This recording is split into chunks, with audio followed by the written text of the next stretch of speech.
Na začiatku nebolo nič.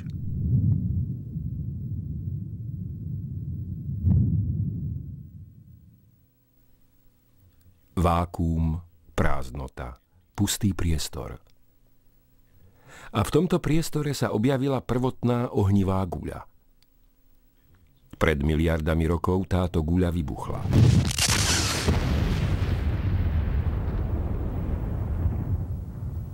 Tento výbuch vytvoril celý vesmír, energiu a hmotu. Vesmír rýchlo expandoval a produkoval pritom elektróny, neutrína, fotóny a kvarky. Zakrátko začala táto energia vzájomne reagovať a vytvárať protóny a neutróny. Hmota sa ďalej zrážala a vzájomne ovplyvňovala. Počase sa sformovali prvé jednoduché prvky. Tieto prvky sa taktiež zrážali a prvotný koktejl sa ďalej rozpínal.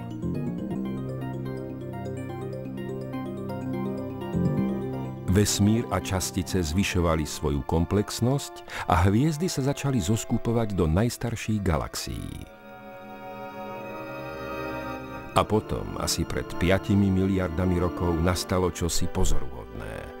Uprostred oblaku plynov v špirálovom ramene galaxie Mliečnej dráhy sa sformovalo naše Slnko.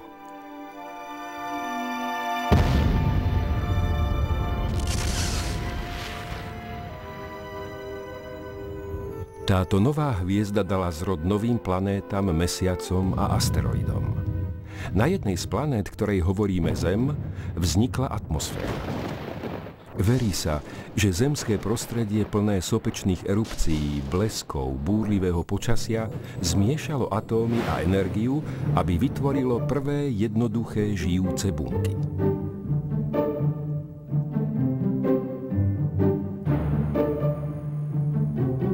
Potom počas miliónov rokov mutácií a prirodzeného výberu sa objavili riasy, červy a medúzy.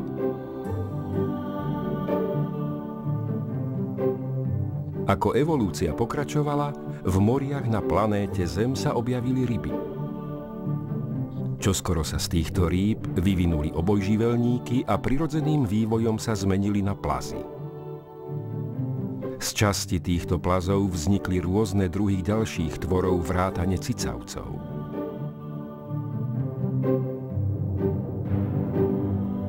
Z niektorých cicavcov sa stali primáty, z ktorých sa asi o 600 000 rokov oddelila časť, z ktorej sa sformovali ranní predkovia človeka.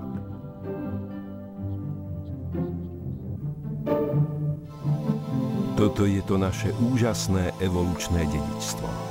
A evolúcia pokračuje až po dnes a ľudstvo sa v rámci vesmíru vyvíja stále smerom k vyššej dokonalosti.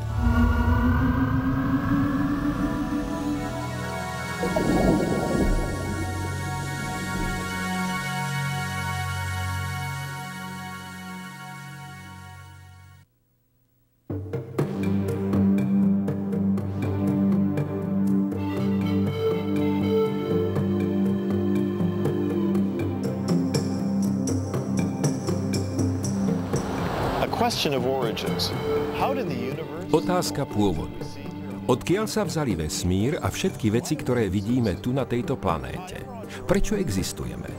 Zdravím vás, volám sa Roger Oakland. Väčšina z nás sa zaoberala takýmito otázkami. Keď sa dostaneme k téme pôvodu, existujú dva základné pohľady. Evolučná teória a teória stvorenia. 20. storočie bolo v znamení viery, že všetko vzniklo vďaka evolúcii. Náš vesmír, Zem a všetky formy života vznikli ako výsledok explózie hmoty pred miliardami rokov. Sú aj takí, ktorí veria, že pozorovateľné dôkazy poukazujú na stvoriteľa. Ako to rozsúdiť? O čom svedčia viditeľné dôkazy?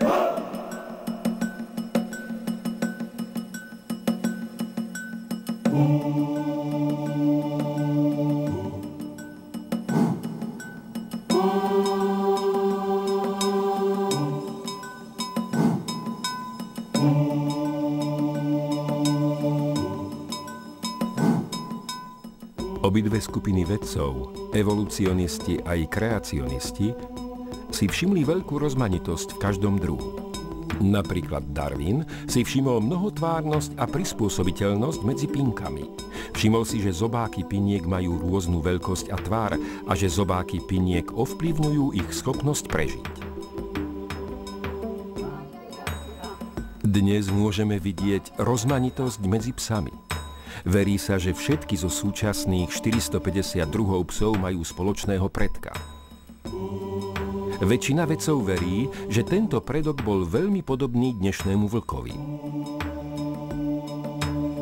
Vedci tiež predpokladajú existenciu prirodzeného výberu alebo prežitie najschopnejších. Evolucionisti aj kreacionisti súhlasia, že tie zo zvierat, ktoré sú najsilnejšie, najzdravšie a najprispôsobivejšie svojmu prostrediu, pravdepodobne prežijú a budú pokračovať vo svojom množení sa. Slabé zvieratá, ktoré nie sú schopné sa prispôsobiť, prežijú s menšou pravdepodobnosťou. Na čo sú dobré genetické mutácie? DNA všetkých živých organizmov obsahuje celú genetickú informáciu života. Niekedy v genetickom kóde vznikne chyba. Tomu sa hovorí mutácia. Mutácie často spôsobujú choroby a môžu byť spôsobené radiáciou, chemickým prostriedkom alebo replikáciou chýb.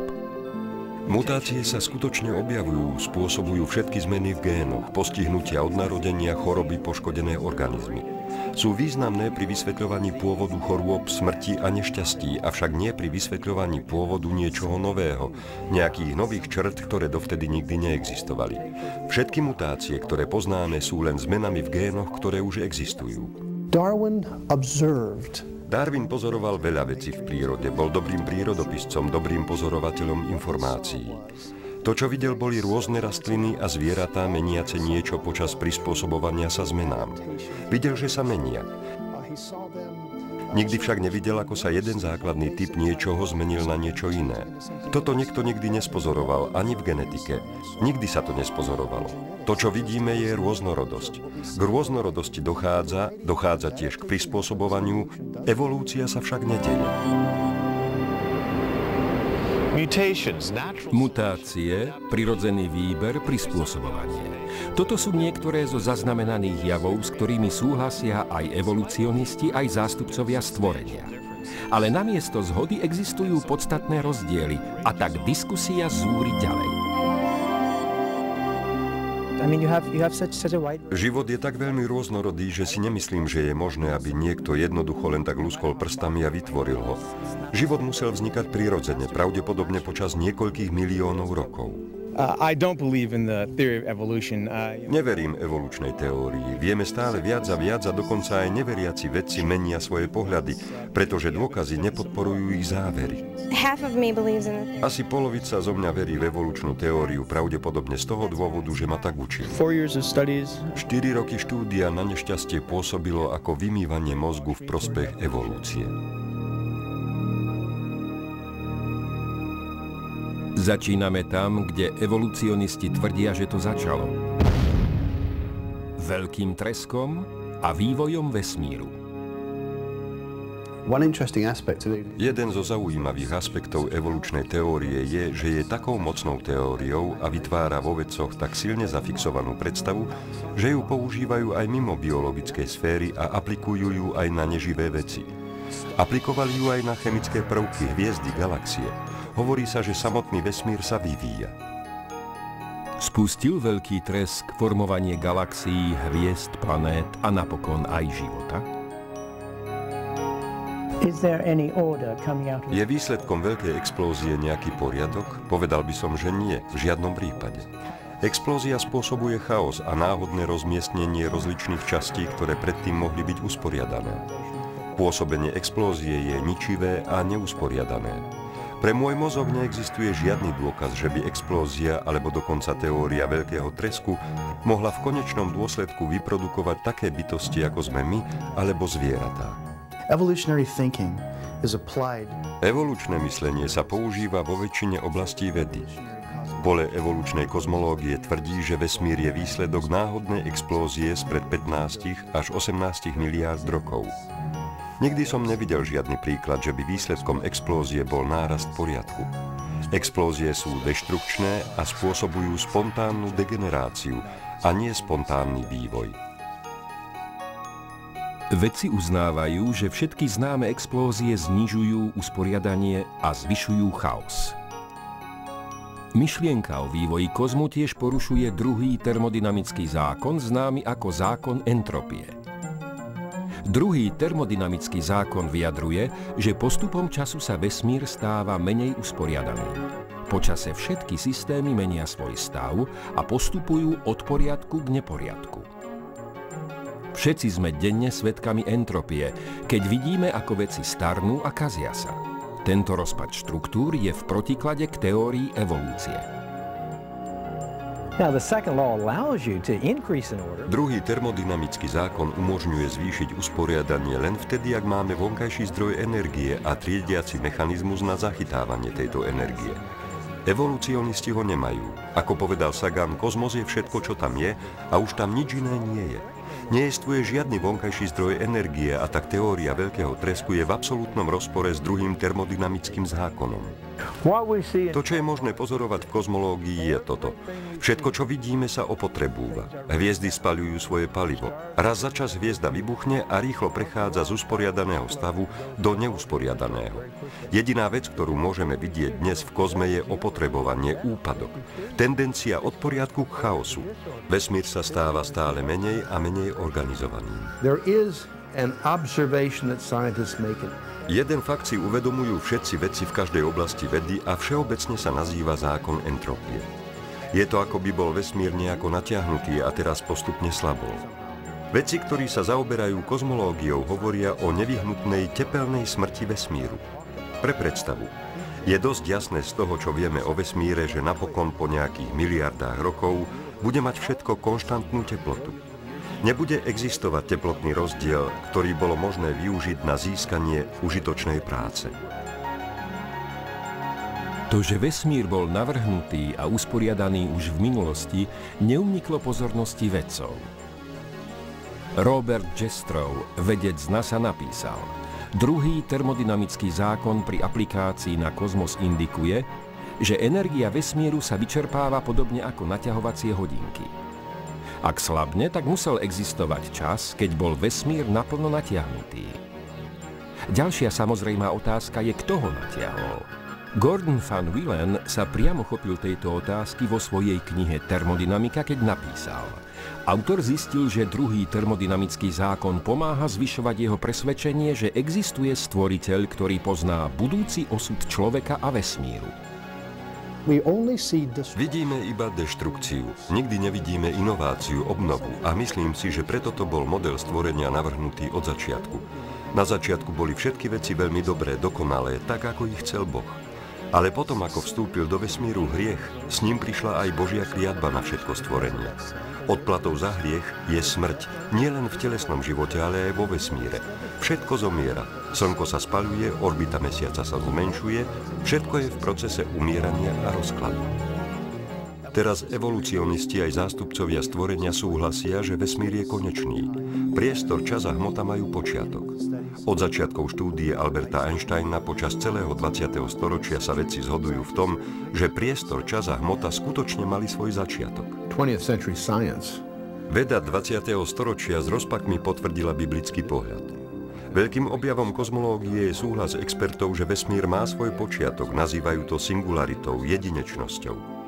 Skutočne, keď sa pozriete na celú tú myšlienku veľkého tresku, najskôr nič nebolo a potom to explodovalo. Skutočnosť, že vesmír je konečný, že má svoj začiatok, je kľúčovým faktom veľmi nepríjemným pre evolucionistov. Z neho totiž vyplývajú problémy, s ktorými sa nevedia vysporiadať. Totiž, čo predchádzalo tejto singularite?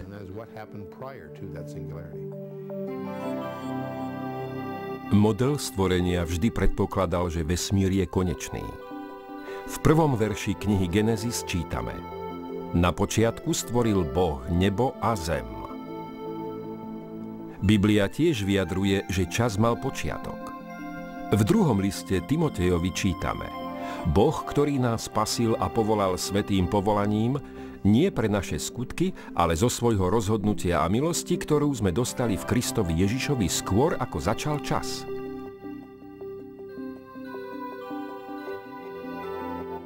Na prekvapenie Biblia tiež vysvetľuje entropiu. Na začiatku si stvoril zem, aj nebesia sú dielom tvojich rúk. Oni sa pominú, ale ty zostaneš. Rozpadnú sa z ťa odev.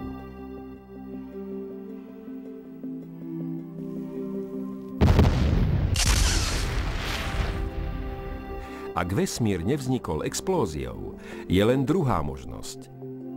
A to, že bol stvorený.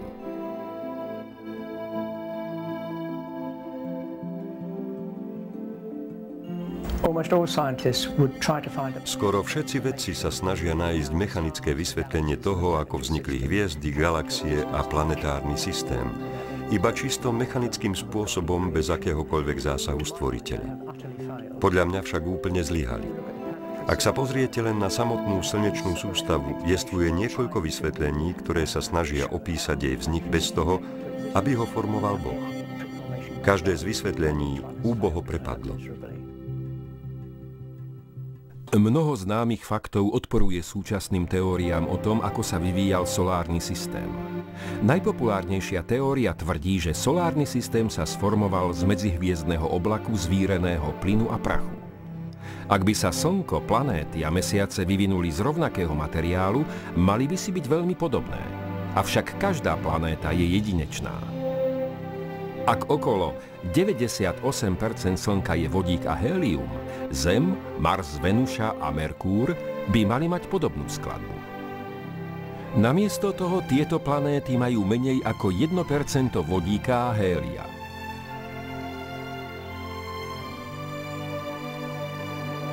Ak by sa solárny systém vyvíjal ako celok, mali by sa všetky planéty točiť rovnakým smerom, ale Pluto a Venuša rotujú opačne, kým Urán je prevrátený nabok a otáča sa ako koleso.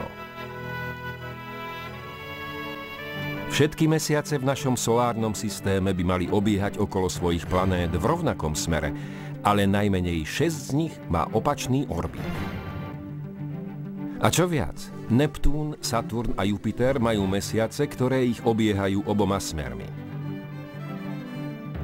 Rast planét mnohými malými zrážkami by mal za následok netočiace sa planéty, pretože ich vplyv by sa vzájomne rušil. Avšak všetky planéty sa točia a niektoré z nich rýchlejšie ako tie ostatné. Rýchlo rastúce plynové planéty ako Jupiter alebo Saturn stoja ako neprekonateľná prekážka pre evolucionistov, pretože plyny sa prudko rozptyľujú vo vesmírnom vákuu a tak mladé hviezdy, ako je naše Slnko, nemajú dostatok voľného vodíka a hélia na sformovanie čo i len jedného Jupitera. Vedci nemajú odpoveď na to, prečo 4 planéty majú prstence a prečo je každá planéta taká jedinečná. Teória o obežných dráhach mesiacov je tiež nevyhovujúca. Aj skladba hornín nášho mesiaca je odlišná od pozemskej a rovina orbity a jej otáčanie poskytuje silné dôkazy, že mesiac vznikol nezávisle od Zeme. Nič nenasvedčuje tomu, že by planetárny systém mohol vzniknúť čisto mechanickým spôsobom. Avšak skôr, ako sa vedci začali pozerať na úžasný vesmír, ktorý obývajú, všímali si, že existujú určité faktory, ktoré sú veľmi jemne optimalizované pre existenciu človeka, molekúl, organického života. A čím viac ich pozorovali, tým viac si uvedomovali, že v skutočnosti žijeme na ostrej hrane. Že existuje veľmi veľa indikácií, ktoré naznačujú, že vesmír a Zem boli veľmi špeciálne navrhnuté s ohľadom na človeka. Ak by sme sa pokúsili zostaviť model vesmíru tak, ako sa pokúšame zostaviť matematické modely, ktoré odrážajú to, čo poznáme, rýchlo zistíme, že existujú tisícky parametrov a činiteľov, ktoré ak by sme upravili čo len o kúsok spôsobia, že život nebude možný. Rýchlo zistíme, že ak by bola Zem čo i len o kúsok bližšia alebo o kúsok ďalej od Slnka, bolo by nám príliš teplo alebo príliš zima. Ak by bola rýchlosť otáčania čo i len o trochu iná, alebo ak by bola hmota Zeme len trochu rozdielna od dnešnej, udržiavala by príliš veľa alebo príliš málo atmosféry. Ak sa toto pokúsite namodelovať, objavíte, že všetky vyžadované parametre sú v neuveriteľne jemnej rovnováhe, akoby navrhnuté a prispôsobené pre človeka. Zem sa nachádza vo veľmi špecifickej vzdialenosti od Slnka a bolo vypočítané, že ak by sme boli čo i len o 5% bližšie, voda by vyvrela z oceánov. Ak by sme boli čo i len o 1% ďalej, potom by oceány zamrzli. Z toho si môžete urobiť predstavu, na akej ostrej hrane žijeme. Povrchová gravitácia Zeme je presne taká, ako má byť. Ak by bola väčšia, mali by sme príliš vysoký atmosférický tlak, ak by bola menšia, nemali by sme atmosféru. Aj hrúbka zemskej kôry je kritická. Doba otáčania Zeme, vzájomné gravitačné pôsobenie s Mesiacom musia byť presné. Všetko toto spoločne prispieva k existencii života a nazýva sa atrofickým princípom a predstavuje to ohromný argument pre existenciu konštruktéra. To, že je Zem jemne vyladená pre existenciu života, nie je prekvapením pre vedcov, ktorí sú zástancami stvorenia. Biblia to tvrdila už pred tisíckami rokov. U proroka Izaiáša čítame: Lebo toto hovorí Pán, Boh, stvoriteľ neba. On je Boh, ktorý stvoril zem, učinil ju a upevnil. Nie prázdnou ju stvoril, obydlím ju urobil. Fyzik a nositeľ Nobelovej ceny Arno Penzias v roku 1992 povedal: Astronómia skúma jedinečný fenomén, vesmír, ktorý bol stvorený z ničoho, s veľmi presnou rovnováhou potrebnou pre poskytnutie vhodných podmienok potrebných pre vznik života svedčiaci o základnom, niekto by mohol povedať nadprirodzenom pláne.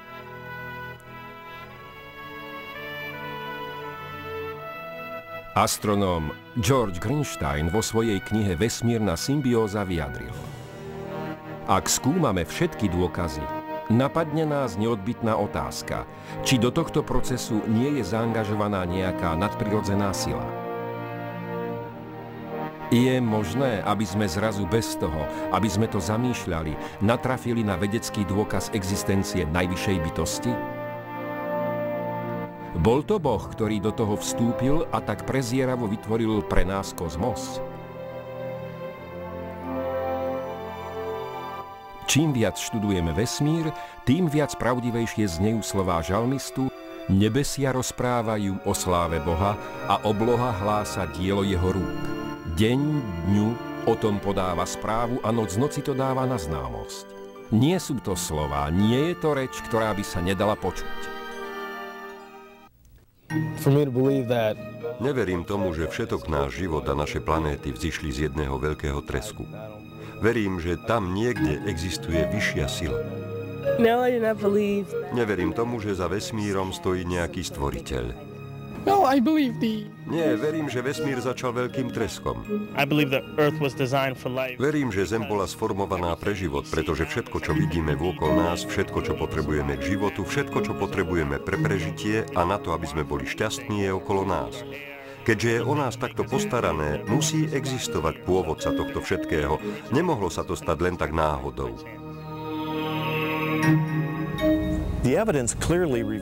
Dôkazy jasne odkrývajú, že Boh stvoril vesmír a solárny systém a Zem špeciálne predurčil pre život. Napriek tomu mnohí radšej veria vo veľký tresk, než by mali dôverovať a veriť v Boha Biblie. V nasledujúcej časti preskúmame možnosť spontánneho vzniku života z chemických prvkov.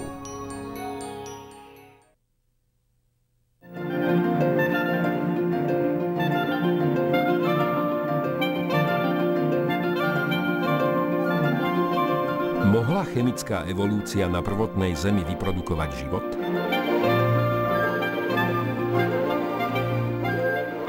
Podľa evolučných myšlienok všetok život, baktérie, ryby, rastliny, zvieratá a človek majú pôvod v chemických zlúčeninách.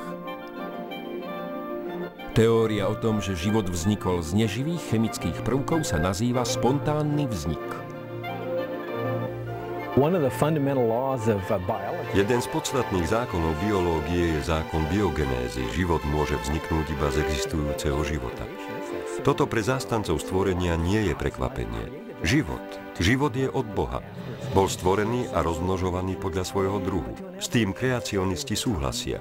Ale pre evolucionistov existovalo v minulosti obdobie, keď neexistoval život a chemické prvky sa nejako dali dohromady a vytvorili živé veci.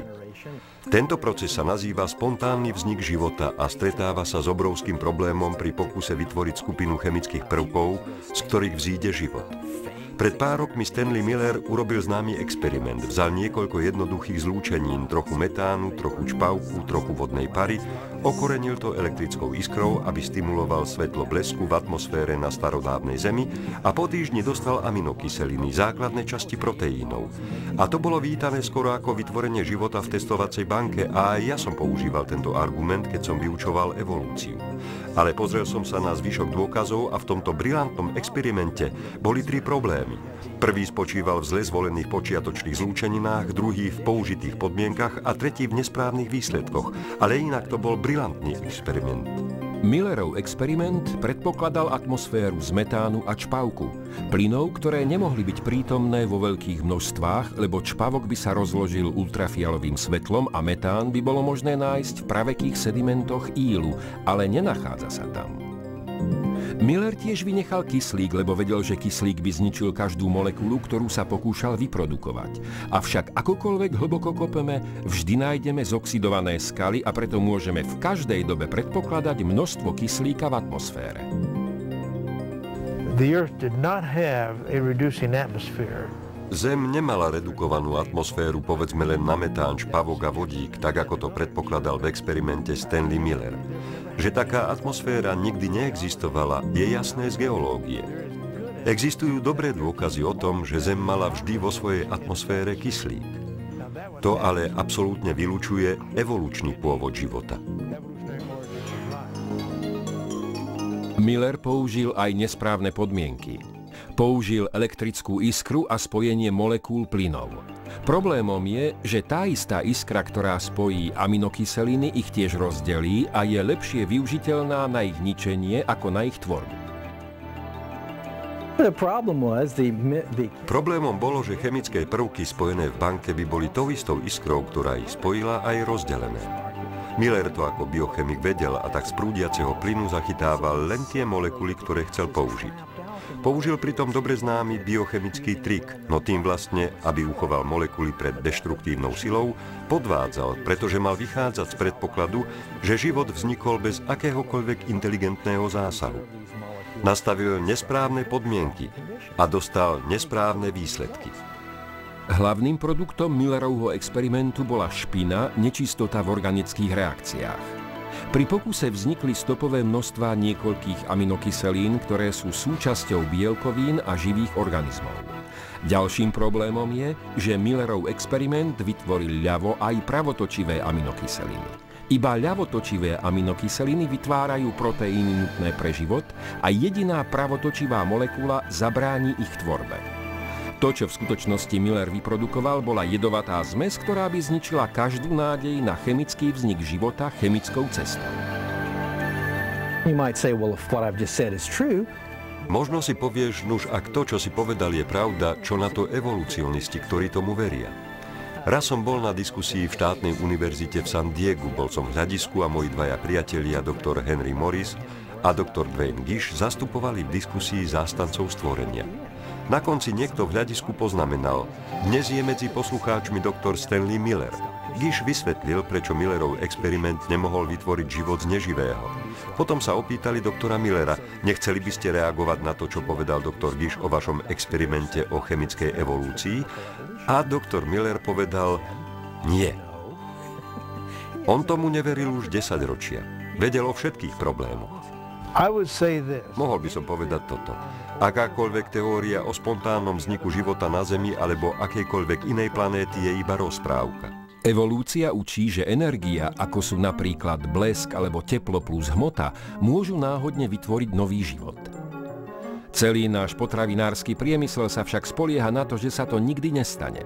Pokiaľ napríklad preskúmame fľašu s orieškovým maslom, ktorá je vystavená svetlu a teplu, nikdy v nej nenájdeme nový život, pokiaľ nie je kontaminovaná životom zvonku. If the theory of evolution was viable, ak by teória evolúcie bola životaschopná, potom by som príležitostne mal mať podľa pôsobenia tejto energie k dispozícii nový život. Keď teraz pôjdem do obchodu a otvorím nádobu s orieškovým maslom, možno nie často, ale aspoň pri istých príležitostiach by som mal nájsť vo vnútri nový život.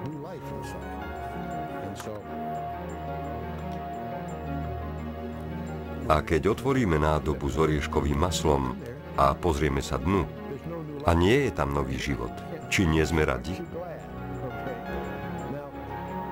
Možno sa nad týmto usmievate, ale dúfajme, že na to nezabudnete, pretože ty a ja robíme miliardy experimentov ročne. A robili sme to prakticky tisícky rokov a nikdy sme nenašli nový život.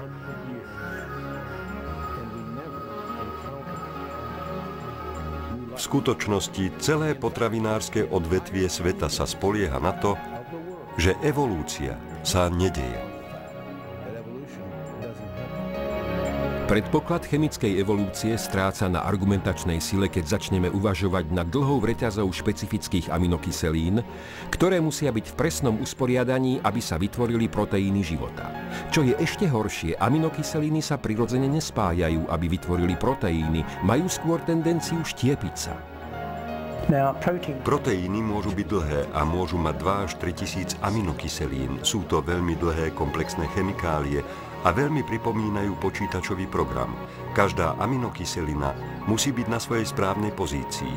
Ak čo len jedna nie je, potom je celý proteín bezcenný, presne ako počítačový program. Nepravdepodobnosť, ktorá je v darwinizme, je tam už v samom začiatku, skôr ako začal život. Ako vznikli prvé molekuly proteínov? Aby bolo možné zistiť pravdepodobnosť niečoho takého, informační teoretici a molekulárni biológovia, ktorí sa skutočne hrali s proteínmi, museli vykonať dosť práce, len aby videli, či sa dajú molekuly proteínov rozobrať a znovu poskladať. Práce obidvoch skupín poukázali na to, že pravdepodobnosť náhodného vytvorenia takého typu a veľkosti proteínov, aké sú v ľudskom tele, je prakticky nemožná. Je to predpokladateľné jedine v časovom horizonte večnosti, ale v praxi nemožno predpokladať, že ten proces trval večne. Informačný teoretik Hubert Yockey vypočítal a biológ z MIT Robert Sauer potvrdil, že pravdepodobná šanca, aby sa proteín obsahujúci iba 100 aminokyselín sformoval spontánne, je menšia ako mocnina 10 na 65. Táto udalosť je tak nepravdepodobná, ako to, že nájdete na ulici vylosovaný tiket štátnej lotérie a potom pravidelne každý týždeň počas nasledujúcich 1000 rokov ho nájdete na ulici opäť. Problém pôvodu tohto úplne prvého života z bežných komplexných chemických zlúčenín je tak veľký, že žiadny evolucionista ho nikdy nebol schopný prekonať a je v teórii evolúcie najväčšou prekážkou, ktorú poznám.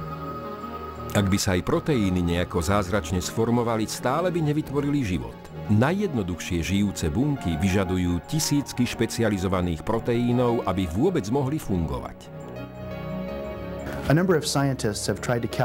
Množstvo vedcov sa pokúšalo vypočítať pravdepodobnosť náhodného vzniku života. Sir Fred Hoyle, britský matematik, odhadol šancu náhodného vzniku 2000 proteínov améby za pomoci superpočítača a absolventov univerzity.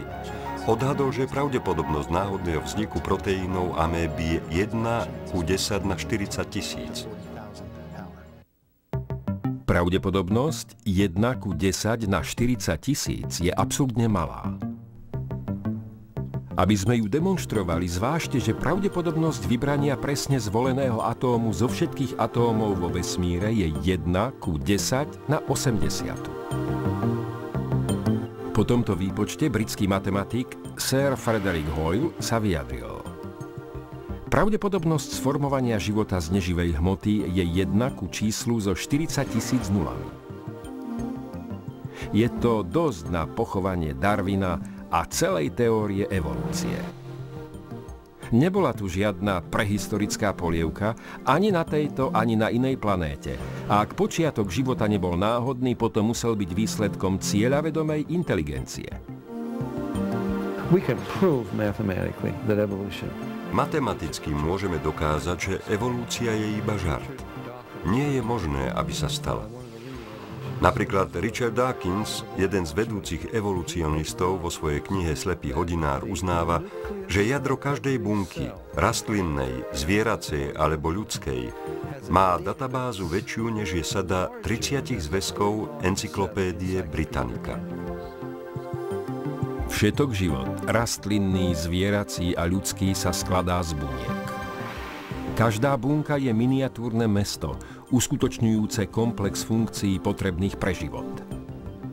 Bunková membrána sa sama opravuje a obsahuje špeciálne proteíny, ktoré monitorujú, čo sa deje mimo bunky, ako aj vyberá, ktoré molekuly môžu cez ňu prejsť. Tieto proteíny sa správajú ako prečerpávajúce stanice kontrolujúce import výživy a export odpadových materiálov. Vo vnútrunky nájdeme zarážajúcu komplexnosť. Napríklad, endoplazmatické retikulum je prenosová sieť s proteínmi, ktoré produkujú továrne nazývané ribozómy. Tieto ribozómy produkujú mnoho typov špecifických proteínov, kým ER kanály ich presne umiestňujú. Golgie prenášajú proteíny mimo membrány, kým lizozómy sa správajú ako zažívacie orgány, ktoré rozpájajú a recyklujú väčšie molekuly na časti použiteľné pre bunku. Mitochondrie sú elektrárne bunky, produkujú pohonnú látku, ktorú bunka používa. Jadro obsahuje dátové centrum, ktoré riadi bunkovú aktivitu. Vo vnútri jadra nájdeme chromozómy, ktoré obsahujú DNA molekulu, ktorá funguje ako knižnica a obsahuje všetky kódové informácie potrebné pre život. Miliardy inštrukcií sú zakódované v tejto molekule schopnej detekovať chyby, opraviť ich a samu seba skopírovať. Bunka môže fungovať iba vtedy, ak sú všetky štruktúry vytvorené súbežne. Napríklad na vyprodukovanie DNA vyžaduje bunka viac ako 75 rôznych typov proteínov. Ale tieto proteíny sa dajú vytvoriť iba podľa DNA. Jediným riešením tejto dilemy je stvorenie.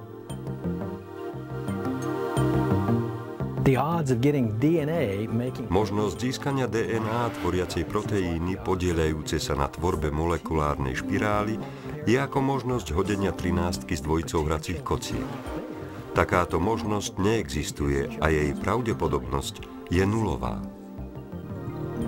Evolúcia učí, že baktérie boli jednou z prvých životných foriem, ktoré vznikli z chemikálií. Mnoho baktérií sa pohybuje pomocou miniatúrneho motora nazývaného bičík. Tieto extrémne efektívne reverzné motory dosahujú až 100 000 otáčok za minútu. Motor baktérií je podobný elektrickému motoru. Obsahuje vlákno, ktoré funguje ako pohon, univerzálny kĺb, stator, rotor a hnací hriadeľ s objímkou. Každá časť motora musí fungovať, inak baktéria zomrie. Pretože baktérie sa môžu pohnúť, zastaviť alebo meniť smer a rýchlosť, musia mať zložité senzory, prepínače a ovládacie mechanizmy. Všetko je vysoko miniaturizované. 8 miliónov takýchto motorov by sa zmestilo na prierez ľudského vlasu.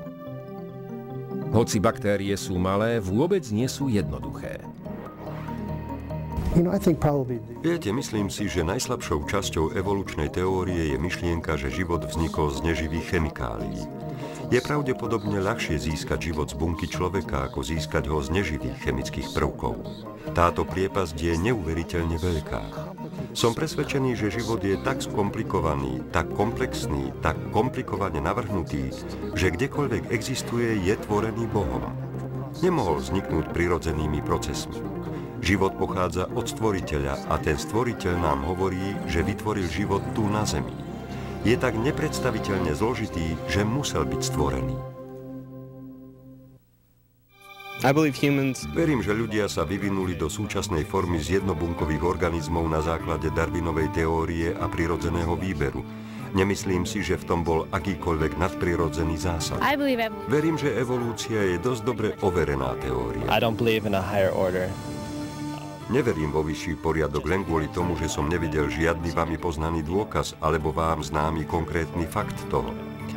A pokiaľ mi niekto bude ukazovať, však viete, že niečo také je, potom budem mať averziu k organizovanému náboženstvu a zostanem pri základoch chemickej evolúcie.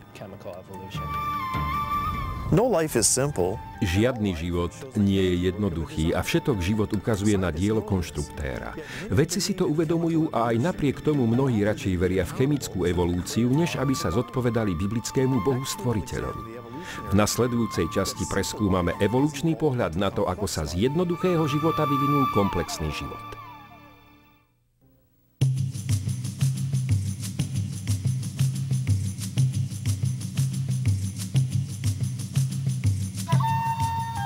Predpokladajme, že sa nejako zázračne objavil na Zemi život. Je možné, aby sa z jednobunkového života vyvinuli všetky komplexné rastliny a zvieratá, ktoré dnes vidíme?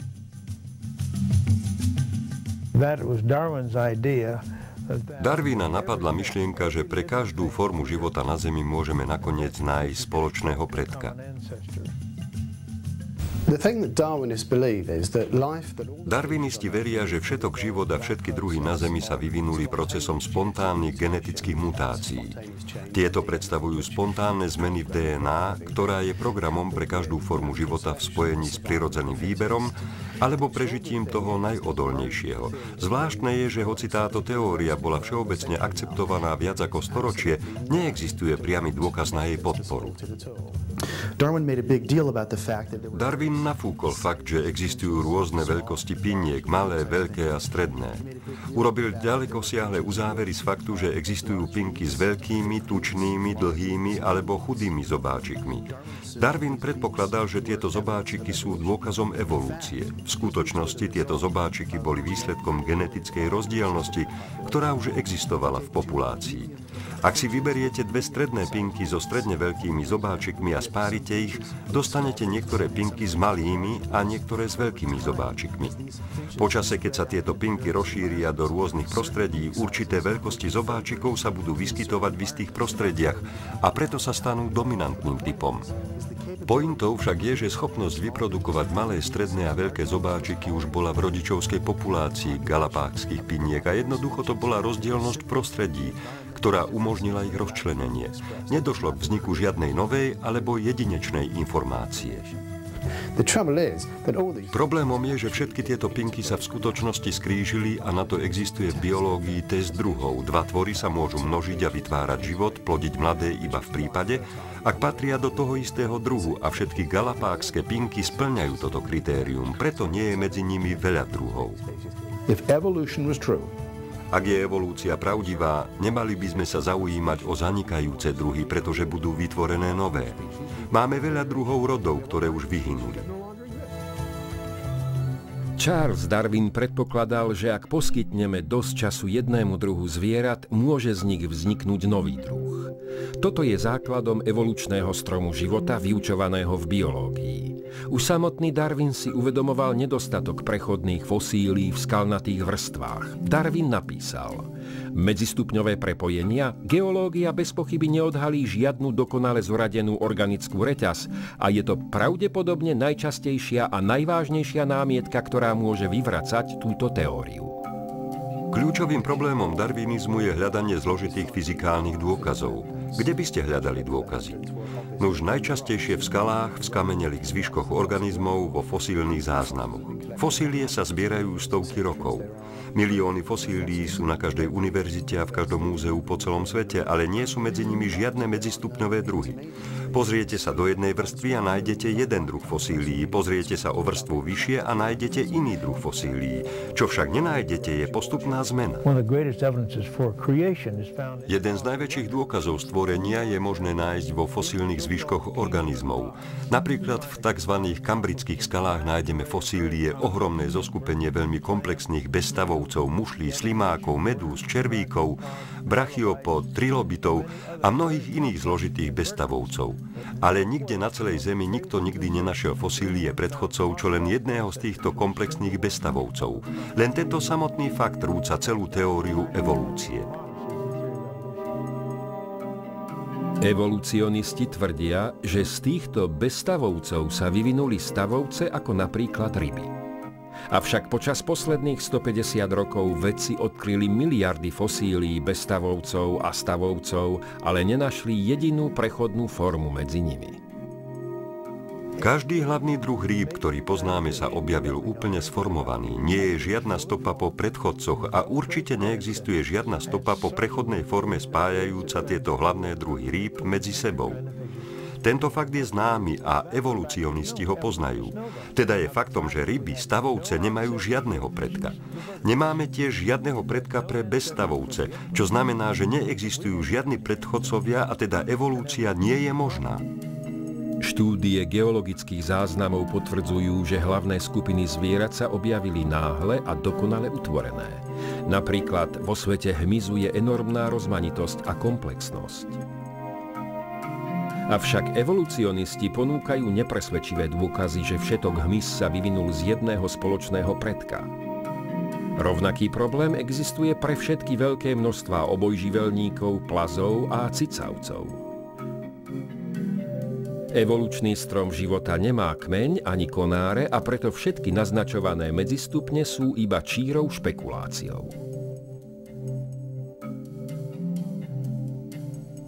Niekedy darwinisti používajú príklady, ktorým hovoria tranzície, skoky.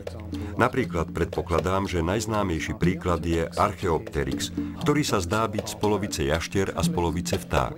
Problémom však je, že keď sa pozriete na tie jaštery, z ktorých sa mal vyvinúť, to, čo zistíte, je, že žiadny z nich nemá kľúčnú kosť a všetky vtáky majú prevrátenú hrudnú kosť, ktorá drží prsné svaly, čo im umožňuje mávať krídlami. V minulosti bolo vyhlásené, že Archaeopteryx v skutočnosti nebol nič viac než operený plaz. V poriadku, avšak ešte nikdy som nevidel plaza, na ktorého, keď iba napicháte chumáče peria a kopnete ho do chvostu, tak začne lietať. Nie, Archaeopteryx lietal, mal krídla a určite nebol opereným plazom. Mám tu pred sebou článok, ktorý bol publikovaný v marci v roku 1996 v časopise stavovcovej paleontológie, kde autor hovorí toto. Vtáčie rysy lebky demonštrujú, že Archaeopteryx je skôr vták, než operený nevtáči Archeosaurus. Samozrejme, že najdôležitejšie je chýbajúce prepojenie medzi ľudópom a človekom.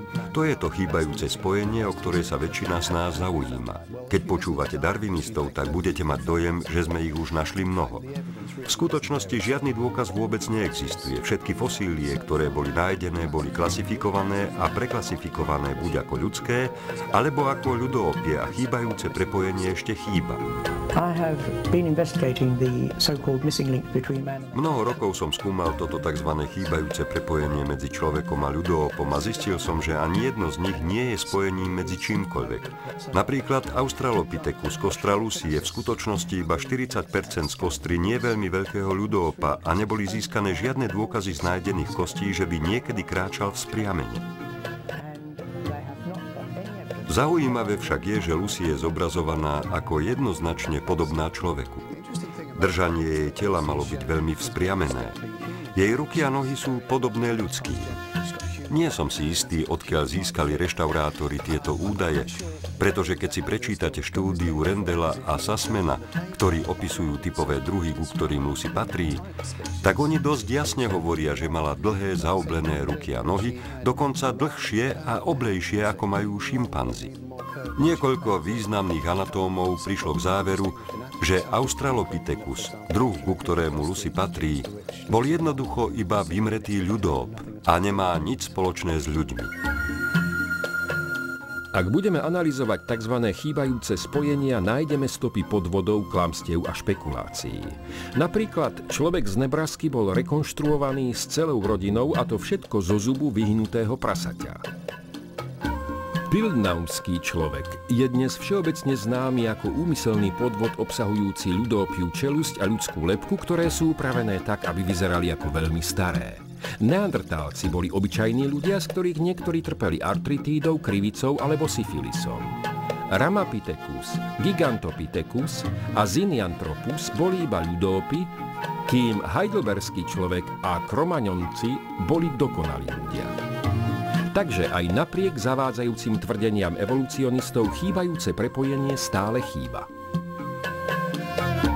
Jednou z viac zábavnejších vecí, ktoré môžete dnes počuť, je, že ľudská a šimpanzia DNA sú na 98,3% identické. A ja ako genetik musím povedať, že to považujem za trochu humorné, pretože tak veľmi nie sú si blízki ani ľudia navzájom. Aj také gény, ktoré zdedíte od svojej matky a gény, ktoré zdedíte od svojho otca, sú si maximálne podobné na 93%. Vedci vyhlasujú, že hemoglobín šimpanzov je na 98% taký istý, ako je hemoglobín ľudského tvora. Čo vám však nepovedia je, že je mnoho iných organizmov, ako sú napríklad hlienky, ktoré majú hemoglobín, ktorý je veľmi podobný hemoglobínu ľudí. Teraz by ste mali očakávať veľa podobností medzi ľuďmi a šimpanzmi. Dýchame rovnaký vzduch, máme svaly a kosti a máme podobné trávenie. Ak by sme boli stvorení tým istým Bohom, očakávali by sme veľa podobností. Ale len na chvíľu predpokladajme, že je niečo pravdy na takejto predstave. Hoci neviem, kde na to mohli prísť, že oblak má 98% vody, medúza obsahuje 98% vody a melón má tiež 98% vody. Podľa evolucionistickej logiky nie je rozdiel medzi oblakom, medúzou a melónom. Teda tie 2% rozdielov skutočne predstavujú veľký rozdiel medzi človekom a šimpanzom. V prvej kapitole Genesis sa hovorí, že Boh stvoril všetky živé tvory podľa svojho druhu, aby sa množili a naplnili zem. Toto je presne to, čo vidíme. Ak by sa z plazov vyvinuli vtáky, ako to tvrdia evolucionisti, s kým by sa spáril prvý vták? Navyše by všetky dočasné formy zanikli. Na čo dobré by bolo polovičné krídlo alebo polovičný zobák? Všetky zvieratá majú komplexné orgány potrebné na prežitie. Napríklad delfíny a netopiere majú vyvinutý zložitý sonár, ktorý používajú na určenie polohy potravy. Pokiaľ tieto vysoko efektívne sonarové systémy nie sú plne funkčné, zviera umiera. Určité vedecké dôkazy významne podporujú model stvorenia, kým evolucionisti sú nútení pripustiť zo svojej perspektívy, že oboje, pôvod života i pôvod hlavných živočíšnych druhov, zostávajú neznáme.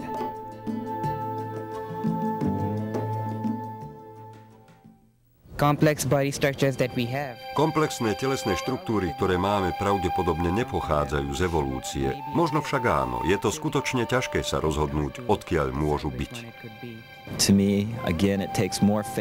Opäť podľa mňa oveľa viac viery je potrebnej na to, aby ste uverili, že sa všetky tieto dokonalé podmienky stretli v správnom okamihu, aby umožnili vznik týchto komplexných aspektov života. A podľa mňa je potrebnej oveľa viac viery pre tieto rečičky, než na vieru, že existuje úžasný Boh, ktorý nás stvoril. Evolucionisti sa radšej zúfalo snažia udržať neudržateľnú teóriu, než by pripustili stvoriteľa Boha Biblie. Aj napriek tomu fakty svedčia v prospech modelu stvorenia. Ale ako môžeme vedieť, že biblický Boh je stvoriteľ? Vedecké dôkazy v tomto storočí skutočne dokázali, že priestor, čas a hmota sú konečné a to nám hovorí, že stvoriteľ musí byť bytosť, ktorá je nezávislá na priestore a čase. Iba Biblia hovorí o konečnom vesmíre a stvoriteľovi, ktorý je nadprirodzený. To znamená, že je nezávislý od priestoru a času, ale ak chce, môže v časopriestore pôsobiť. Žiadna iná posvetná kniha nepozná takého stvoriteľa. Ak sa pozriete do iných náboženských kníh, predpokladajú trojdimenzionálny vesmír a trojdimenzionálneho Boha. Je obdivuhodné, že iba v Biblii nájdeme takéto originálne a s ničím neporovnateľné myšlienky. Dlhé roky astronómovia verili, že existuje len 6000 susedných hviezd. Toto sa považovalo vo vede za fakt až do tej doby, kým Galileo neprišiel so svojím ďalekohľadom a v tom momente si veda uvedomila, že hviezd je nespočítateľne veľa. Miliardy galaxií, miliardy hviezd v týchto galaxiách sú nespočítateľné, presne tak, ako to povedal Boh Abrahámov v Genesis, prvej knihe Biblie. V Biblii tiež nájdeme zaujímavý pohľad na vesmír, ktorý vedecký svet objavil iba nedávno. Napríklad v knihe Jonáš čítame: Vody ma obklopili až po hrdlo, priepasť ma objala, trsť mi obopela hlavu. Až k úpetiam vrchov som zostúpil. Je to udivujúci verš, ktorý hovorí o tom, že na morskom dne sú vrchy. Avšak vedci o tomto nevedeli celé stáročia.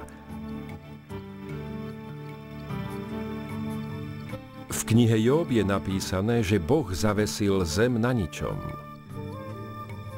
Kým iné sväté knihy prehlasovali, že zem sedí na chrbte korytnačiek, slonov alebo že je držaná atlasom, Biblia jediná tvrdí to, o čom dnes vieme, že je to pravda. V liste Hebrejom 11. kapitole v 3. verši čítame: Vierou chápeme, že Božím slovom sú stvorené svety, takže z neviditeľného povstalo viditeľné. Iba nedávno vedci zistili, že všetko vo vesmíre je vytvorené zo subatomických častíc, ktoré sú skutočne zrakom neviditeľné.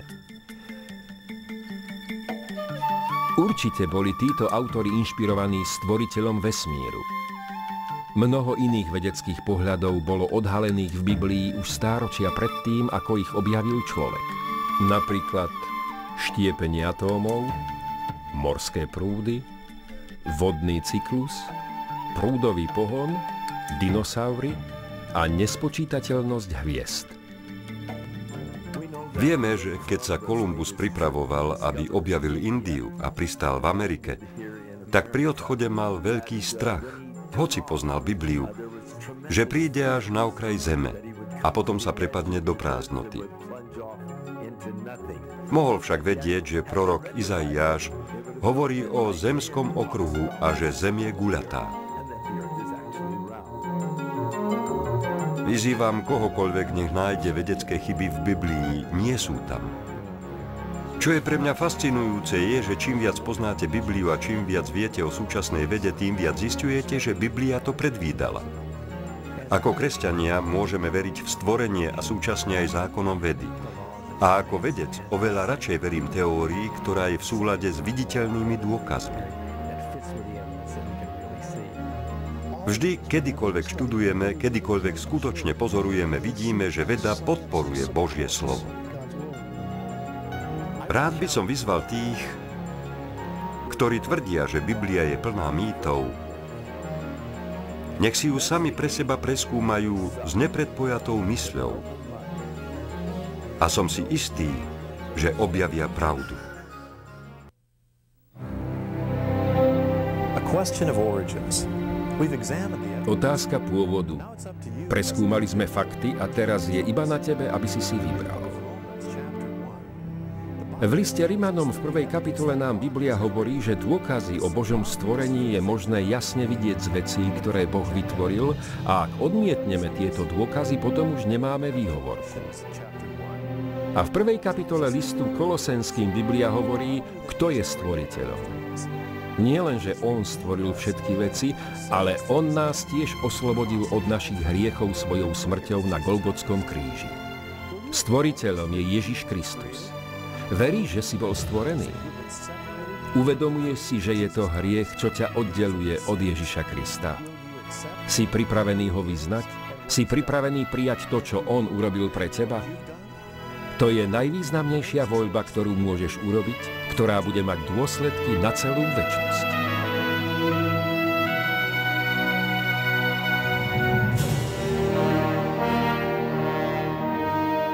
Preklad Zdenko Podobný, Radovan Raus, Helena Franková.